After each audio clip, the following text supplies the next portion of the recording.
nama aku Tasya. Di video kali ini aku akan menjelaskan tentang apa itu arsitektur dan organisasi komputer. Pasti banyak dari kalian di luar sana yang belum mengetahui apa sih arsitektur dan organisasi komputer itu.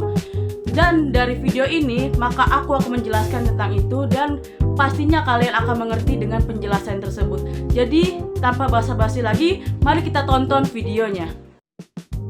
Kali ini kita akan membahas tentang apa sih konsep dasar dari sistem komputer itu.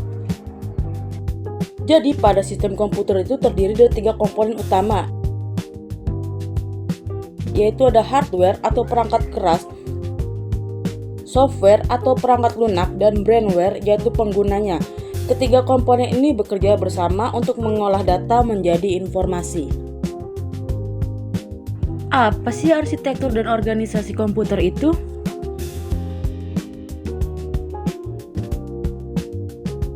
Arsitektur komputer adalah desain dasar sistem komputer yang menjelaskan cara kerja komputer dari sudut pandang pengguna atau programmer, termasuk instruksi, pengolahan data, addressing, serta proses input dan output.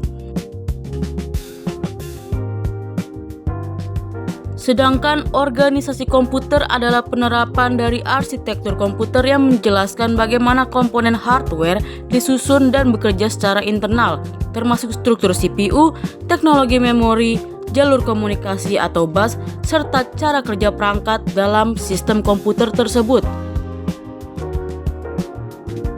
Jadi bisa dibilang kalau arsitektur komputer itu lebih berfokus pada apa yang dilakukan oleh komputer tersebut, seperti instruksi dan juga fungsinya.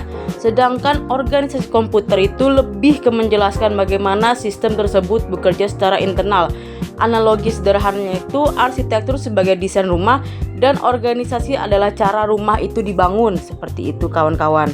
Selanjutnya kita akan membahas apa saja sih komponen utamanya. Jadi dalam komputer itu terdiri dari beberapa komponen utama. Yang pertama itu ada CPU. CPU ini berfungsi sebagai otak komputer. Yang kedua ada memori, digunakan untuk menyimpan data sementara. Yang ketiga ada perangkat input dan output, digunakan untuk berinteraksi dengan pengguna atau user. Dan yang terakhir itu ada storage. Storage ini digunakan untuk penyimpanan berjangka panjang. Selanjutnya kita akan mengenal lebih mendetail tentang CPU. CPU ini terdiri dari beberapa bagian penting. Yang pertama itu ALU. ALU ini memiliki tugas untuk melakukan operasi matematika dan logika. Yang kedua ini ada CU atau control unit, itu untuk mengatur jalannya proses. Sedangkan yang terakhir ini ada register. Register ini adalah untuk penyimpanan kecil dengan kecepatan yang sangat tinggi. Selanjutnya, apa saja sih fungsi utama dari komputer tersebut? Komputer itu memiliki 4 fungsi utama. Yang pertama itu komputer berfungsi untuk melakukan pengolahan data. Yang kedua untuk melakukan penyimpanan data. Yang ketiga untuk melakukan pemindahan data. Dan yang terakhir itu untuk mengkontrol sistem. Jadi bagaimana sih proses kerja CPU itu? Proses kerja CPU yang pertama itu adalah fetch. Fetch ini mengambil instruksi dari memori. Yang kedua ada decode untuk menerjemahkan instruksi. Yang ketiga ada execute untuk menjalankan instruksi. Dan yang terakhir itu adalah store untuk menyimpan hasilnya tersebut. Siklus proses kerja CPU ini akan terus-menerus berlangsung saat komputer itu aktif. Selanjutnya ini kita akan membahas apa itu bus. Jadi sistem bus ini adalah jalur komunikasi antar komponen dari komputer-komputer tersebut. Jenis-jenisnya yang pertama itu adalah ada data bus. Data bus ini berfungsi untuk membawa data. Yang kedua ada address bus, itu untuk menentukan alamat. Dan yang ketiga itu ada control bus, yaitu untuk mengatur sinyal kontrol. Selanjutnya itu kita akan membahas apa saja jenis memori dalam komputer. Jenis memori pada komputer itu terdapat 4 macam. Yang pertama itu adalah RAM atau Random Access Memory. RAM ini memori sementara atau volatile dan cepat digunakan saat programnya berjalan. Yang kedua adalah ROM atau Read Only Memory, memori permanen untuk menyimpan instruksi penting. Yang ketiga ini ada cache memory. Cache memory ini adalah memori kecil dan sangat cepat yang menyimpan data yang sering diakses agar CPU lebih cepat bekerja. Dan yang terakhir itu adalah storage. Storage ini terbagi menjadi dua macam, yaitu HDD dan SSD. Yang pertama itu adalah HDD. HDD ini dia kapasitasnya lebih besar dan lebih lambat. Dan yang kedua ini adalah SSD, yaitu dia lebih cepat dan lebih mahal. Selanjutnya itu kita akan membahas bagaimana sih urutan dari hierarki memori itu. Jadi urutan dari hierarki memori ini di sini kita akan mengurutkannya berdasarkan kecepatannya. Di mana pertama ini ada register, yang kedua ini ada cache, dan yang ketiga ini ada RAM, dan yang terakhir ini atau yang keempat ini ada storage. Di mana semakin cepat memorinya itu semakin mahal, dan semakin besar memorinya juga semakin lambat prosesnya.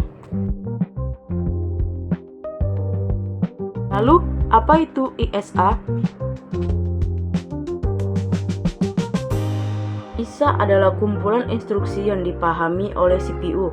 Di ISA ini dia memiliki jenis-jenisnya, yaitu ada dua jenis. Yang pertama itu adalah RISC, itu instruksi sederhana, cepat dan efisien. Sedangkan CISC itu instruksi yang kompleks dan fleksibel. Selanjutnya kita akan membahas tentang apa sih mode addressing dalam CPU itu.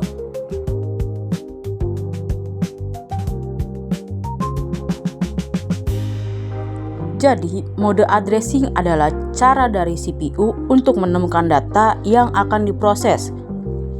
Ada berbagai jenis dari mode addressing seperti immediate, direct, and indirect yang masing-masing memiliki cara berbeda dalam mengakses data. Immediate itu cara mengaksesnya data langsung di instruksi, sedangkan direct itu alamatnya disebutkan langsung, dan untuk indirect itu caranya yaitu menggunakan alamat perantara. Dan selanjutnya itu kita akan membahas tentang apa itu pipelining dan paralel. Pipelining adalah proses bertahap, sedangkan paralel adalah banyak proses, yang artinya pipelining memungkinkan beberapa instruksi diproses secara bertahap seperti jalur produksi, sedangkan parallel processing memungkinkan banyak proses dilakukan secara bersamaan sehingga meningkatkan kecepatan.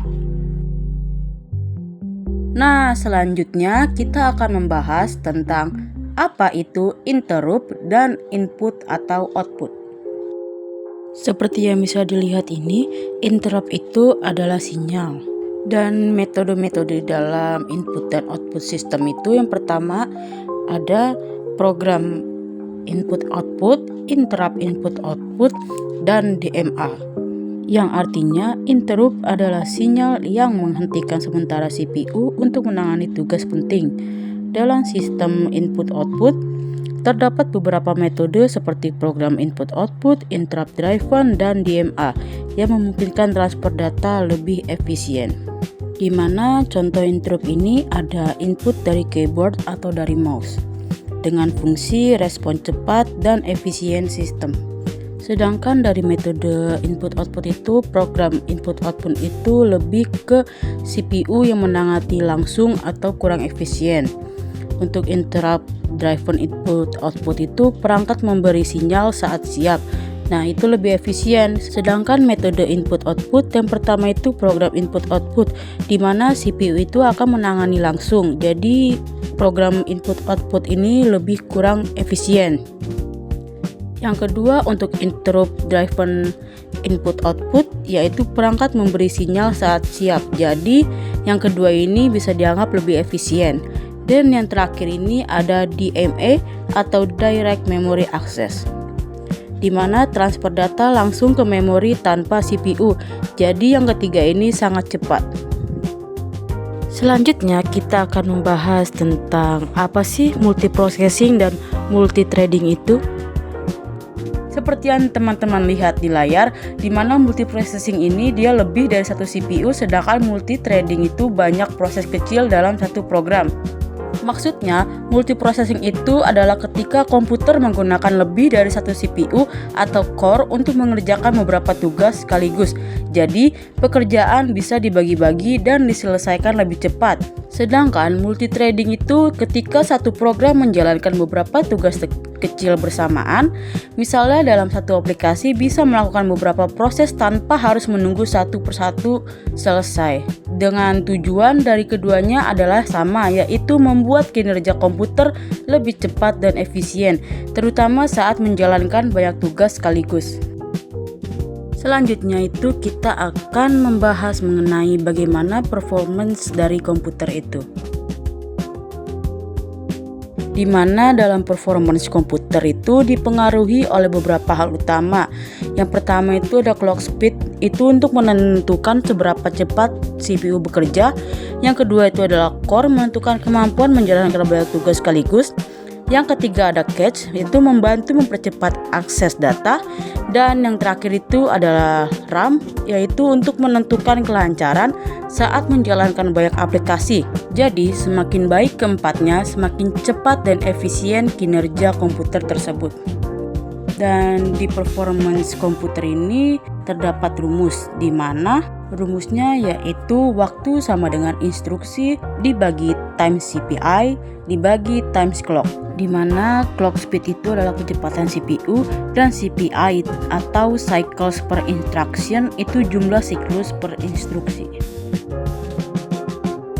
Selanjutnya kita akan membahas tentang apa perbedaan dari arsitektur von Neumann dan arsitektur Harvard. Seperti yang teman-teman lihat pada layar gadget kalian, yang pertama kita bahas ini akan mengenai arsitektur von Neumann, di mana di situ ada gambar. Yang kotak pertama itu adalah input device yang merujuk ke dalam kotak besar, yang dimana dalamnya itu terdapat central processing unit, control unit, arithmetic atau logic unit, yang dimana terdapat panah juga yang mengarah ke memory unit, dan memory unit juga memiliki panah yang mengarah ke central processing unit. Dari kotak besar itu mereka mengarah juga ke output device. Jadi menurut arsitektur von Neumann itu, komputer menggunakan satu memori yang sama untuk menyimpan data dan instruksi program. Jadi CPU mengambil semuanya dari satu tempat. Kekurangannya itu bisa jadi lebih lambat karena harus bergantian ambil data dan instruksi atau disebut bottleneck. Dan yang kedua ini kita akan membahas mengenai arsitektur Harvard, di mana di situ ada diagramnya. Dari instruksi memori terdapat panah yang mengarah dua arah ke control unit, dan dari control unit juga ada panah yang mengarah ke ALU, data memori, dan input output. Jadi menurut arsitektur Harvard itu, komputer menggunakan dua memori terpisah, satu untuk data, satu lagi untuk instruksi program. Keuntungannya bisa lebih cepat karena CPU bisa mengambil data dan instruksi secara bersamaan. Jadi kesimpulan dari materi ini adalah arsitektur dan organisasi komputer merupakan dua konsep penting yang saling melengkapi.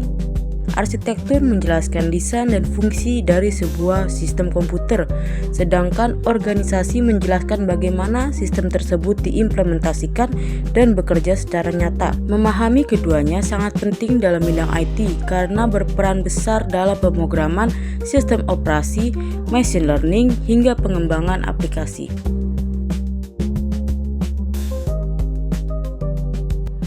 Nah, kawan-kawan, dari penjelasan mengenai arsitektur dan organisasi komputer tersebut, saya harap kalian ini dapat mengerti tentang apa yang telah saya sampaikan. Jadi sekian video dari saya. Wassalamualaikum warahmatullahi wabarakatuh. Saya Rizna Natasya undur diri.